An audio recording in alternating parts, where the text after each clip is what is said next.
30 Practical Steps to Implement Risk Management 2. Follow these steps to integrate risk management into decision-making, processes and culture. Risk Academy blog. Over the last 15 years I have implemented risk management in hundreds of organizations across Europe, Australia and Middle East. Here is a step-by-step guide how I actually did it. May not work every time and some decision makers will ignore risks no matter what we do. But it did win the Best ERM Implementation Award in 2014. Smiles. Despite the fact that risk management is a decision-making tool, you should probably get risk management 1 sorted first, to keep the auditors, rating agencies and regulators at bay. It's RM1, so keep it as simple and as quick as possible. This is less than 10% of the overall effort. Auditors love asking for policies and procedures, so give them what they want and make it pretty. A1. Develop a short risk management policy structured around ISO 31000 principles. This one is very easy. Just follow the steps below. Take existing corporate policy template. Take the principles from ISO 31000:2018. Build a policy around the principles. Keep it short. I think I have an example on my download page. A2. Develop a very basic risk management framework document, aligned with ISO 31000, same as above. Use the ISO 31000:2019 to develop a framework document. Stick to the text of the standard as close as possible, don't reinvent the wheel. Borrow some good sentences from COSO, ERM 2017 as well, just for fun. Claim that the document is aligned with both. Auditors love that. A3. Identify and fulfill any other regulatory or shareholder requirement regarding risk management. This is also an important step, as many industries have additional risk management requirements. Make sure you cross them all when drafting policy and framework documents. Apparently organizations should have a risk appetite and a risk profile, so do it as well. It's not real, but will win some brownie points with the stakeholders. A4. Develop a high-level risk profile, linking key risks to strategic objectives. This is basically a colorful risk register. You can talk to some of the key decision makers, but you really don't have to. Competitor 10K reports and sample risk registers like the one I have will do the job. A5. Document risk appetite. Did you notice how I put risk appetite after risk profile? This is just to show that RM1 is just window dressing. It doesn't matter how you do it. It's not real. You don't believe me it's not real? Well, allow Grant Purdy, one of the creators of the AS/NZS 4360 and ISO 31000, share his sobering views. This is a must-watch for all risk managers. Jack Jones, Chairman, the FAIR Institute, also has a compelling case why RM1 is a waste of time, but still necessary unfortunately. Documenting risk appetite is super simple. Review existing board-level policies. Identify any corporate or regulatory limits. For example, investment deals above 1B can only be approved by the board, that's a limit. Or zero tolerance on safety incidents, AML or bribery, those are also limits. Financial delegations are also limits. Collect all existing limits and put them into a single document. Call it Risk Appetite Statement. Laminate it and use colors to show auditors you are serious about it. Congratulations! Now you have a nifty package to take to rating agencies, insurance companies and banks. This RM1 documentation will allow your company to improve credit rating, get cheaper financing from the banks and get lower premiums from the insurance companies. The amount of money saved by just doing RM1 will cover risk team salaries for the next 5 years at least. B. Okay, now it's time to do some real risk management too, RM2. When implementing RM2, start with the key decisions. B6. Develop a specific risk analysis methodology for each key decision type. The organization should implement risk management by identifying where, When and how different types of decisions are made across the organization, and by whom. Modifying the applicable decision-making processes where necessary by applying some of risk analysis techniques to the actual decision-making process. This will help decision makers make informed and intelligent decisions based on proper risk analysis. Which techniques work and which don't? I have an article on that. Ensuring that the organization's arrangements for managing risk are clearly understood and practiced. B7.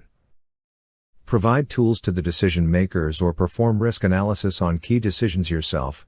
This is an important step to decide whether the risk team will become a methodology and monitoring center and the actual risk analysis will be performed by decision makers, or the risk team will become the analysis support center and will perform all risk analysis themselves, giving the decision makers just the outputs. It's a complex decision. If the decision makers are not mature, don't have strong quant skills and are very biased, then risk team must become the analysis support center and perform all risk analysis. Here is important to work with internal auditors to make sure risk analysis quality is sufficient to support decision making. This is pretty basic stuff, but if decision science is new to you, I recommend reading good books that had all the answers for the last 10+ years. Next step is to integrate risk analysis into planning and budgeting. B8. Change the way uncertainty is accounted for during planning by moving away from single-point estimates to ranges. Sam Savage, Executive Director of ProbabilityManagement.org, author of The Flaw of Averages, Why We Underestimate Risk in the Face of Uncertainty, adjunct professor in Stanford University's School of Engineering and a fellow of the Judge Business School at Cambridge University, will describe this better than I ever could. Make sure you watch his workshop. It's free, but places are limited.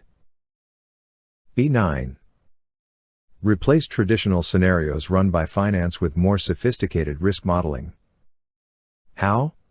Allow Hans Lesso, ex-Lego Group's Strategic Risk Management, to share his story. Next step is to integrate risk analysis into KPIs and performance management. B10. Use simulations to change how KPIs and performance targets are calculated and how performance against them is measured. Sam Savage has some very interesting examples for you. So does Brian Putt, Chevron's decision support for over 25 years. See, implementing risk management too is as much about culture as it is about process. It is important to make sure roles and responsibilities reflect risk-based decision-making. C11. Update existing position descriptions to include responsibility for risk-based decision-making, planning and performance management. C12. Update existing committee charters to include responsibility for risk-based decision-making, planning and performance management. Most staff do not have risk management training and unable to adequately consider uncertainty when making decisions. C13. Provide risk-based thinking training to decision makers. I have numerous courses for that online and offline at the riskacademy.blog. C14. Include risk management competencies into existing business training programs. Over the years I have discovered that it is actually much better to make every training course that HR department runs a little bit risk-based than do a standalone big risk training. A series of workshops talk a lot more about what and how to train decision makers. Need to establish clear communication channels.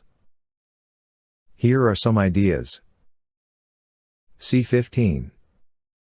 Set up and become a secretary for the risk committee. C16. Present risk-related topics at every corporate speaking opportunity. C17.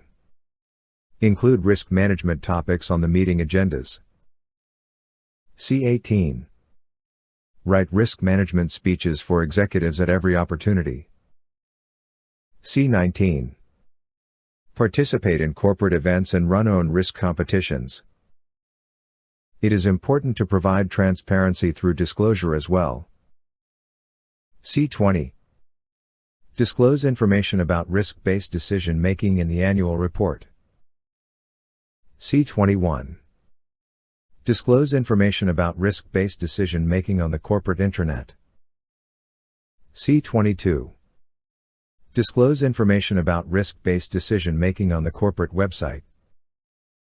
D. Last thing is to develop the risk management team itself. Risk management requires special competencies. D23. Develop quantitative skills. D24. Develop soft skills. D25. Develop a strong understanding of the nature of the business and the specifics of decision-making within the organization. Here is my article on the competencies risk managers in non-financial companies must have. Risk management too requires tools beyond common GRC systems. D26. Invest into proper modeling tools. There are plenty of RM2 systems on the market and some are actually amazing. There are plenty of RM2 systems on the market and some are actually amazing. D27. Automate RM1 if possible. While most GRC/ERM products are a waste of time, they help automate RM1 and reduce the amount of time spent on meaningless risk reports. The reports don't stop being meaningless, but more time can be allocated to RM2 activities. Networking should be a big part of team development. And finally, 30. Have fun, and if you are not having fun doing the above, if the management is blocking any attempt to improve decision-making, start looking for a new job. Seriously, your current company is probably a swamp and you don't want to be a part of it in the long term. Good risk managers don't resign, but they get fired by mutual consent. That way you get 3-6 months compensation, which is always nice. Smiles.